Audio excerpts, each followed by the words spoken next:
Hello friends! Welcome to episode 3 of my How to Backpack series. In this episode we're going to be talking about the consumables that you need for your backpacking trip. That's going to be the food, the water, first aid, and a few of the toiletry items that you're going to need for your adventure. When selecting the foods that you're going to bring on your hike, it's important to keep a few things in mind.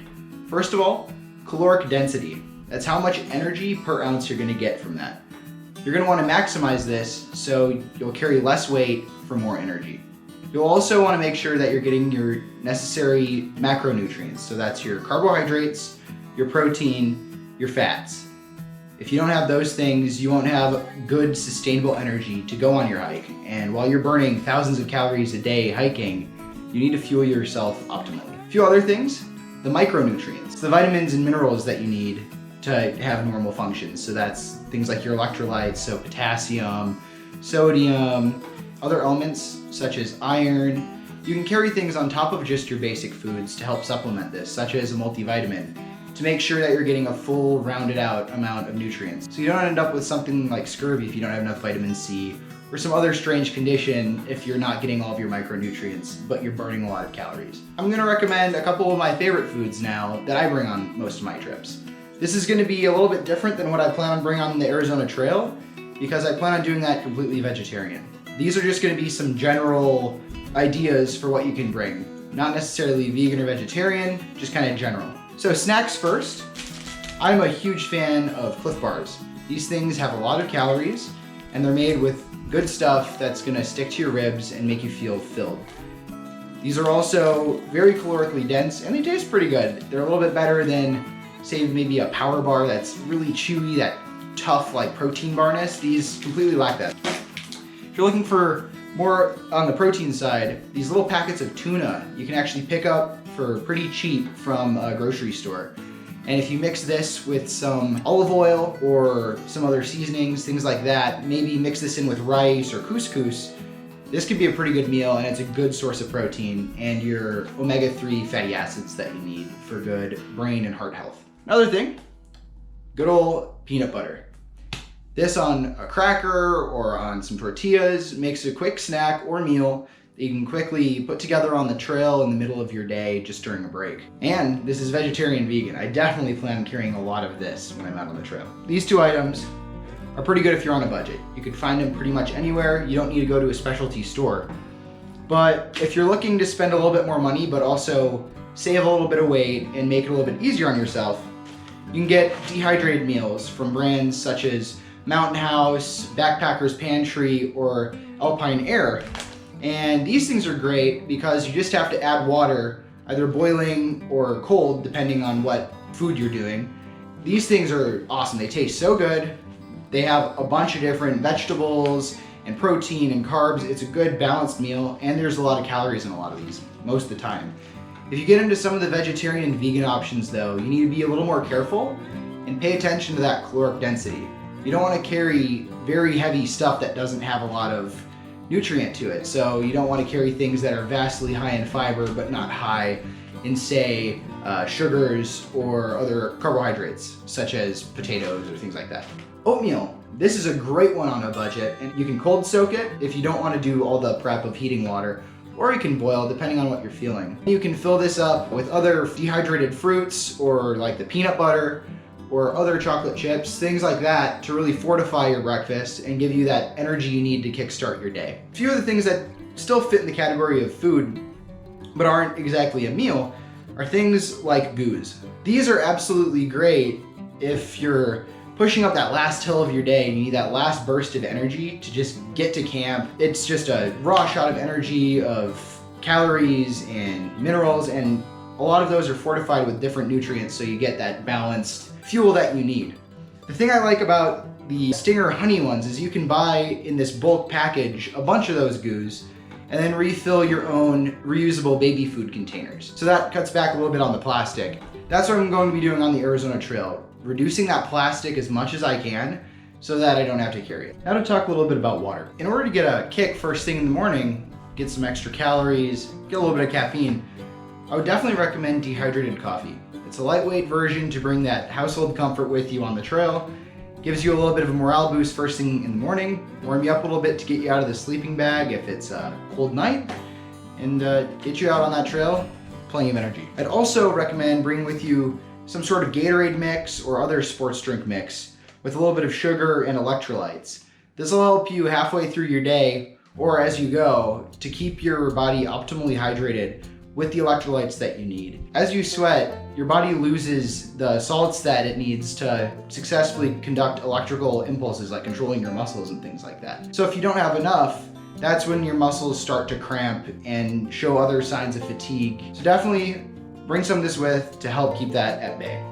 Now going into how to carry your own water. Personally, I carry a hydration bladder, kind of like a Camelback, just in my backpack. And I fill this up with water before I go. And I find a spot on one of the side sleeves or under the brain of the bag and keep this. This holds 3 liters of water, and I do not leave home without at least that much, especially in the summer. Where I live, it easily gets over 100 degrees and very, very sunny, so it's so important to have enough water. You can also bring bottles similar to this, where it folds up and gets really compact. And this is good if you need extra water some points in your trip or not. So you have the option to fill this up to capacity, or you can just leave this collapsed in your bag and it's really, really lightweight.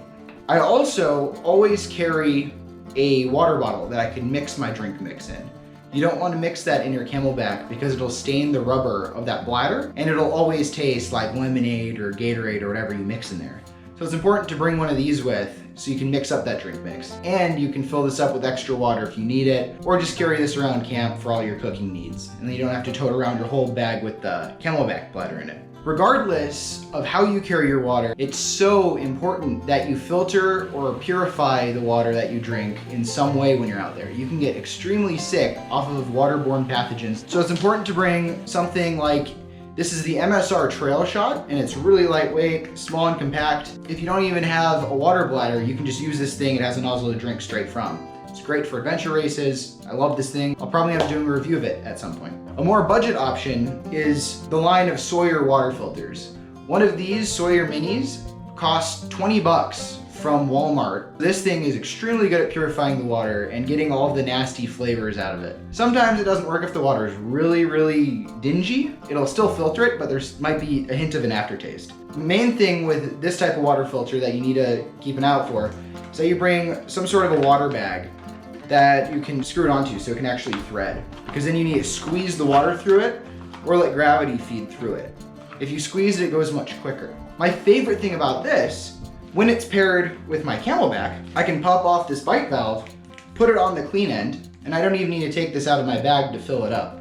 I just fill this little bag up with the dirty water, screw it on, and pump it full of water.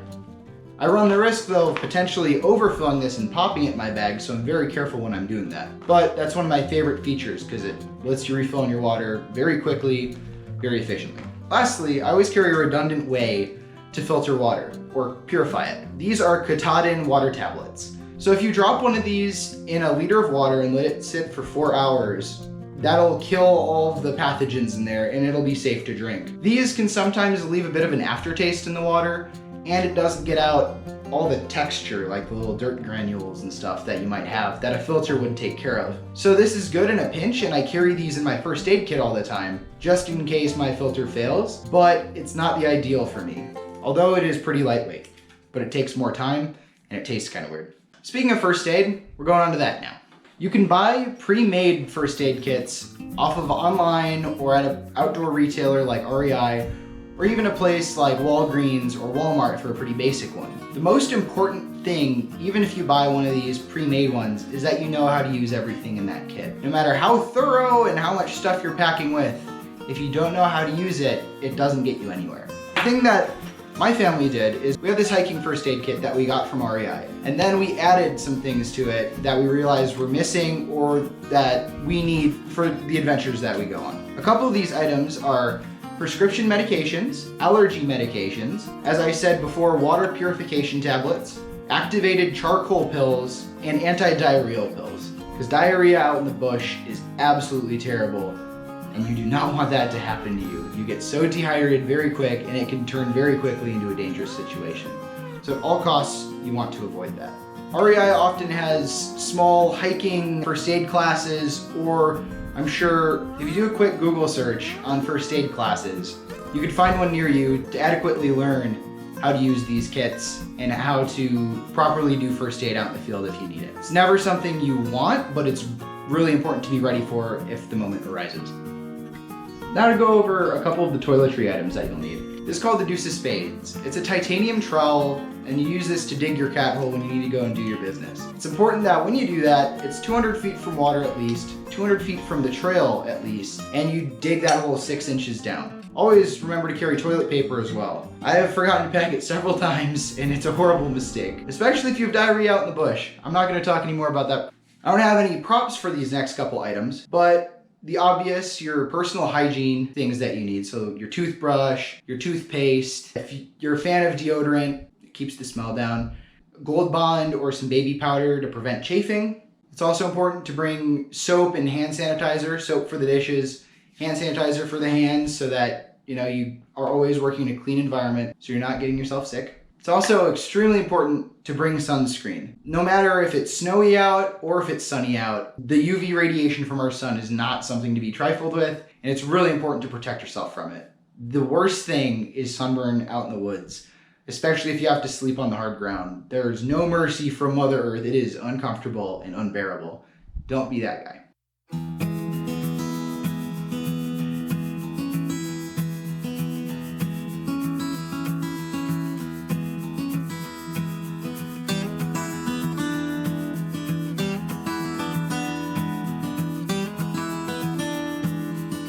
Thank you so much for watching today's video. If you've liked the series thus far, please consider hitting that subscribe button and ring the bell icon so you get a notification whenever I post a new video.